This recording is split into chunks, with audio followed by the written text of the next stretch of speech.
A very good evening to all our viewers, and welcome to this week's first edition of the Evening Review. My name is Taiwan Jabela, your host. Tonight we are welcoming back a regular visitor on the show, regular guest rather. His name is Ephraim Nekongo, and he is the Swapo Party Youth League secretary, to share with us, of course, some of his recent pronouncements on national issues and the year ahead. Welcome back to the show, Mr. Nekongo. No, thank you. I'm delighted to be here. Yeah. Compliment for 2023. I hope it's going to be a good year. It has to be a good year. We can't afford not to have a good year this year. It has to be good. Exactly. Yeah. I think the first thing I wanted you to touch on for me is the statement that you issued on Friday regarding the sale of Air Namibia planes, but the liquidators were busy selling the assets of the airline. What are the issues that you have against that? Taiba, you remember very well that that process, when it started, of Air Namibia, Swapo Youth League joined the workers in protest, the union, and we said it was not a well thought idea for us to liquidate our national airline. However, we were made to be aware that yes, it's a costly exercise. We have been wasting the state resources, bailout and all those things, which we said, well, it's okay, we agree, but we took note. I think the right word is we took note. However, our stand. Yep. We did not want the airline to be liquidated. Now, there were a few things that we were assured of. One, the worker will be paid for a year, which I agreed was they were paid. However, now the concern also is that the worker have been on street claiming that they couldn't get their money by the liquidators. Mm-hmm. The second thing is that we were assured that yes, all of the leadership then agreed to say, look, we also do not feel comfortable, getting rid of the national airlines. So we'll do everything in our power to make sure that we revive the national airline. And one assurance that was given was, yes, we might not sell the plane, because if you are to revive, and you are going to buy a new plane, I think that will be a costly exercise. But Toivo, and I know many people are criticizing on this, and we know exactly what was to happen. Once you give, and that was our concern all along, to say once you liquidate the company, that should be now stand in the hand of the liquidator to decide. Yeah. So I didn't know what was their thinking, and these are the concerns that we have already given to them. But they assured us, no, we are going to revive the national airline, so we'll make sure that perhaps the plane will not be sold. Just to hear, and I know very well that yes, it's in the hand of the liquidator can do anything, just to hear the plane are sold. And mind you, we were already warning the leadership that we know the rumors that these things is to be done so that it benefits the, I don't want to mention their names, the so-called private airlines. So we have already alerted the leadership on the rumors that the rumor is liquidate this, we'll buy the plane. And it's exactly that rumors that manifested itself now, that the airline, the rumors is now corresponding to what we were told, that look, the idea is to liquidate, they will buy this airline, and yes, you can see. You can see now it's not even affordable to fly, because, it was cheaper. It's even cheaper to fly to Cape Town now than to fly to Ondangwa or to Katima. So we have, have already won that. So it was just a shocking discovery that we have heard that the plane are sold. And we reacted and said, yeah, all along we said this. And to cement that, during our Congress came out with its strong resolutions to revive the airline.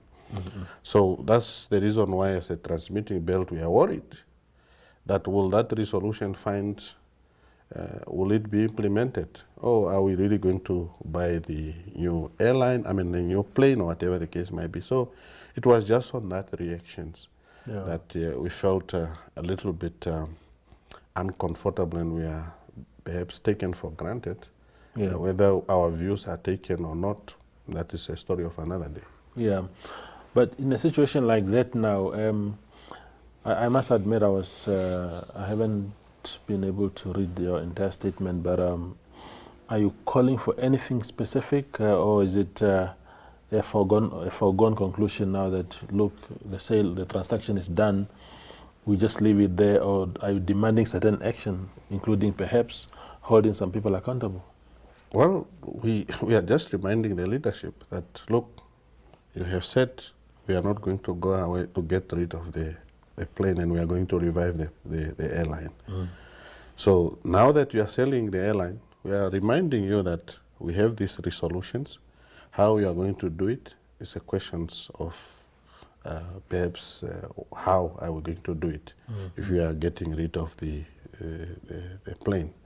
Also disheartening, the information that we are receiving is that, remember, we were told that we were saving the cost.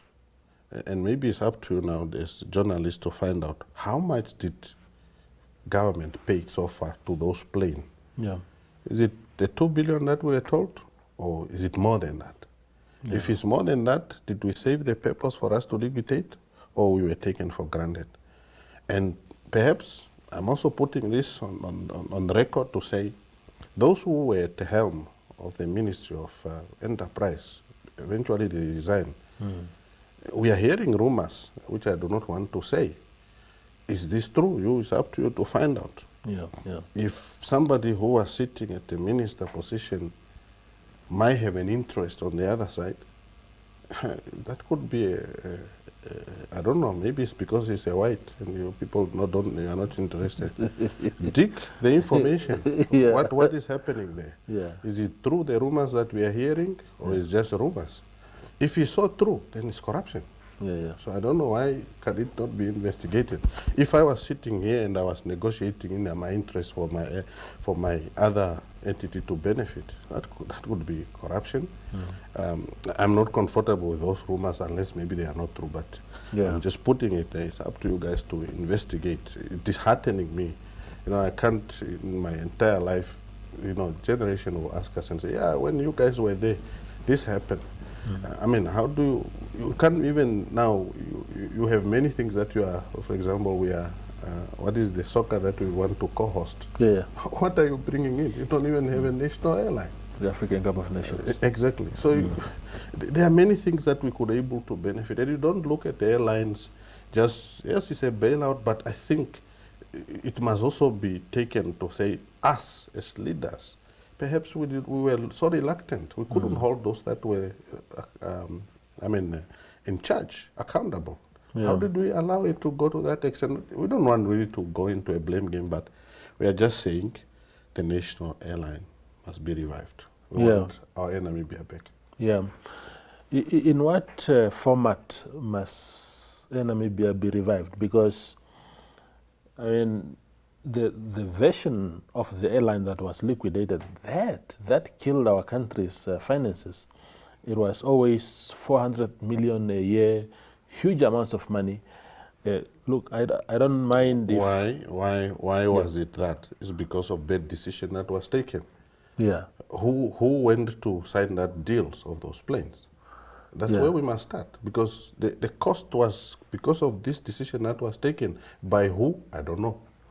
But do you also recognize, Mr. Nekongo, that political involvement, interference actually, was also a big issue with Air Namibia. I remember, for example, that the German flight, Air Namibia has been crying to be relieved of that route. They are saying it's the largest loss making. You can't be flying from Frankfurt to Namibia with 10 people on board. That is barely even enough to pay for your fuel. But somehow there were politicians saying, but you see, there are tourists coming from Germany, you have to fly there. Do you think really that there's a German tourist or a European tourist who came to Namibia or who canceled their their holiday to Namibia because Air Namibia was no longer in operation? They ought to have found other solutions. So in what format must a new Air Namibia be in order for us to survive?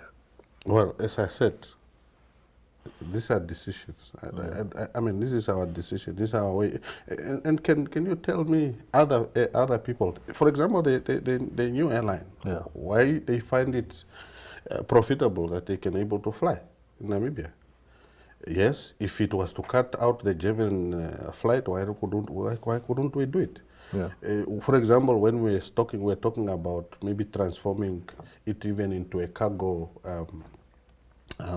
And you have Air Namibia, you have Namibia Airport Company. These are all state. Why don't you just put them together, and then you create a viable business together? Those are some of the ideas that we had. Maybe be specialized in cargo. You are now building a state-of-art, airport, for example. Why don't you go to a Chinese and say, look, well, can't we maybe use this one as also a hub for the SADC? You bring people here, and then we take them maybe on the regional route and so forth. So we ought to make to find a practical business plan. But yes, I agree with you that yes, sometimes there were bad decisions that was taken, including the landing of the plane. I think that has cost us a lot. But that was expensive. The idea is really to revive. I mean, you can't justify we are here busy training pilot for who? We are busy. I mean, now the airline. I mean, the Air Namibia employees are now on the street. I think that's a lot of people. So if you look at that, we felt something can be done. It's just that yes, we must not. There are also other people that will always want to feel to deprecate that yes, we are failing. But it's also up to us now to also to prove to them that yes, we can do it. Yeah. When the youth league speaks like this, whether it's on a platform like this or on the statements that you issue.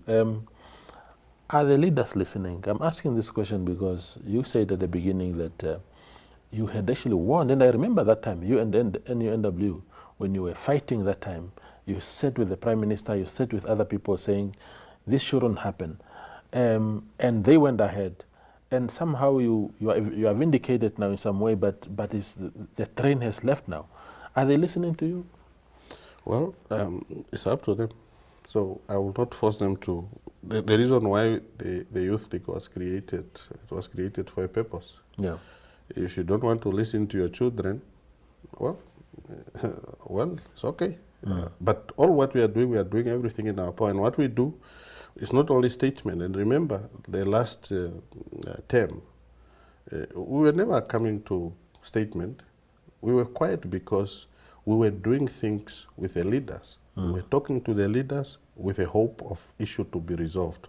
But I think that process perhaps people took advantage of us that, we can just go for a meeting and then nothing, we don't even communicate to say, look, this is what we have agreed to. And that also compromised the work of Swapo Party Youth League, and also our people are suffering at that expense. So therefore, perhaps this is the time now that we will be able to meet with the leadership, but we also communicate to say this is what we have done. Absolutely. We go for a quick break and then return for the last part of the show.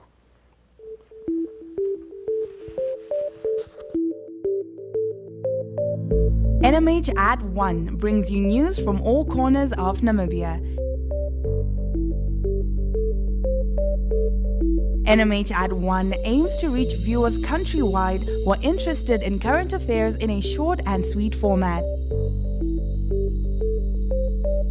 This show is broadcasted on NTV, 1up2.com, and cross-shared on the following Facebook platforms: The Republican, Algemeine Zeitung, Namibian Sun, Namibia Media Holdings, Irongo, and Vindic Express.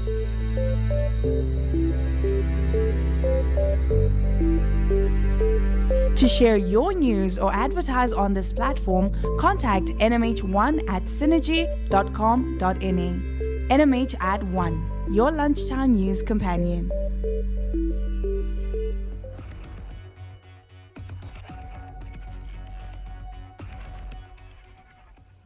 Our conversation with Ephraim Nekongo continues.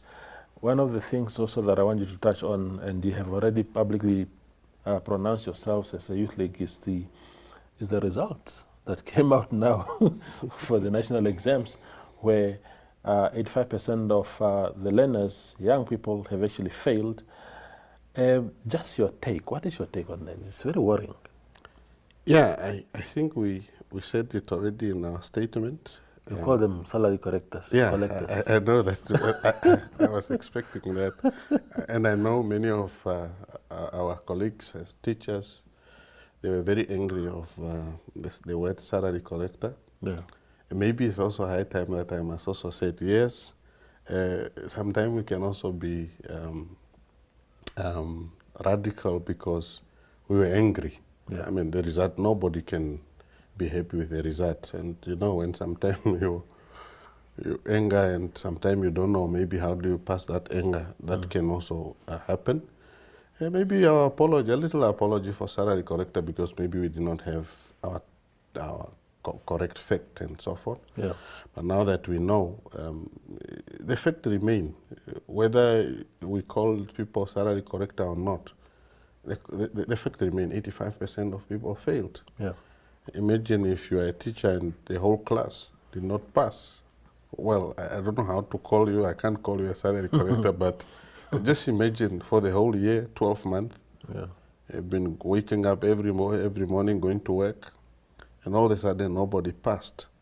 But yes, we will not call you anything, but we are just saying we are worried with that result. Whether now is a result of us as politicians, whether it's now the issue of maybe class management or school management or whatever the case might be, that is the issue is there already. People have failed. What we then called for was really for the ministry to provide leadership and perhaps bring the stakeholders together. And maybe also stop with a blame game and say, look, here we are now. 85% of our learners are in the street. What is that we can do? Let the stakeholder deal with it. Whether it's now the curriculum issue, which I'm picking up, this curriculum issue, COVID, all these sort of things. Let the stakeholders come together and also see how best can we solve the problem. Well, it's taking time, and I'm even shocked that the school started without the leadership pronouncement to say, well, despite that the school is going to start, this is going to be the way forward. But I'm afraid maybe it's because they still submit the report to the president and they have to look into all these things and maybe provide leadership.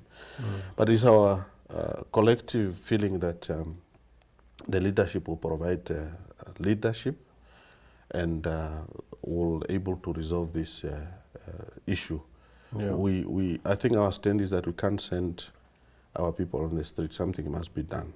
Yeah. Either we create a special class for them to repeat, whatever the case might be, or if the institution such as VTC maybe has the capacity to deal with that, which I doubt, we need to do something. We can't let the future of our learners and our children to be in jeopardy like that. So that is our feeling. Whether we call you my brothers and sisters and my seniors, salary corrector, our apology. But it is because of the situation we found ourselves. Remember, this is our constituency. These are the people that we are representing. Yes. If we can't speak for them, nobody else can speak for them. So it's really a situation that requires an urgent attention for us to see how best we can resolve this issue. Yeah. One issue that also came out, Jebela, is the issue of infrastructure. Perhaps the Youth League is of concern that this issue of infrastructure is coming up now and then. I know government is really hard at work in constructing classroom, and we see classrooms that are in tents or corrugated sheet. I think you have seen me, I was in Congo to just say, look, we can't wait for government, let's just build something. Even if it's a temporary structure, let it be a proper temporary structure while the government is coming. And maybe it's also high time that as all Namibians to collectively we come together and say, look, if the school is at my village, why should I wait for government when I can mobilize the community? Maybe we can do something so that we don't have our learners being taught into tents or trees or whatever the case might be. But on that, we call really government to come up with a plan on how to make sure that our learners will not be taught into trees and dilapidated classroom. Also, when I speak that, it's not only about government. I think principals and teachers must also take responsibility of our infrastructure. It is disheartening when you walk to a school and the windows are shattered or broken, doors are broken. I mean, sometimes it's just about leadership. If you break the window, replace it, whether you are a daughter of who. Because if we can't do that, if we can't put up management to manage that, we'll continue having the same infrastructure and calling on government to come and repair it for us when it's us who have broke it. So I think it's also something to do with the management, principal, inspectors and so forth. They must also do their job to make sure that infrastructure maintenance, I think, need to be also be in place so that at the end of the day, we will not continue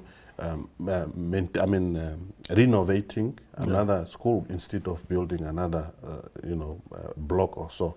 So therefore, that also pop-ups, and we feel something is need to be done. By the way, I think I will be also going to Katima, so that we can also start with the same program to see if we can mold bricks with the invitation, by the invitation of the schools to say, look, let's mold bricks, we put up the temporary structure while government is coming, so that then at the end of the day, our learners can enjoy the conducive environment. Yeah, we have 1 minute to go now. So I'll put two questions to you. One is, as we seek for solutions for our education system, do you think that the political leadership at the helm of that ministry is correct? Some people are saying maybe the minister should be shifted somewhere else, or even be removed from cabinet as a whole. What are your thoughts on that? I don't agree with that, but as I always said, people are entitled to their opinion. But I think in my view, she have done what she could able to do. Perhaps, as I said, it's not really a matter of a blame shift or whatever. Remember, education is a collective institution. All of us ought to panel beat. We have ED, we have inspectors, we have director, we have all these people. How can you blame it on one person as per se? So I don't want to buy into that.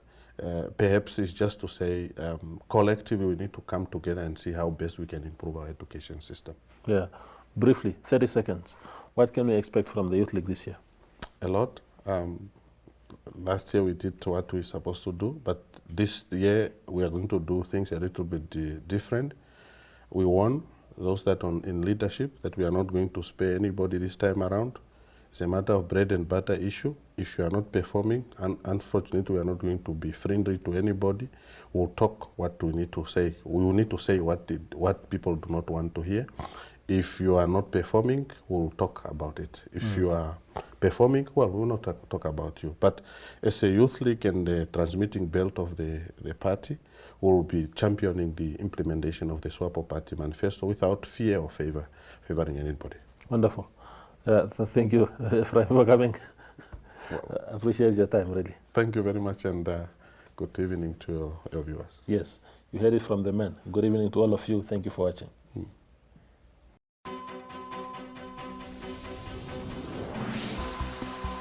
The Agenda is a weekly national affairs interview program hosted every Sunday by Namibian Sun editor Toivon Jabela, featuring a panel of high-profile newsmakers, analysts, and experts.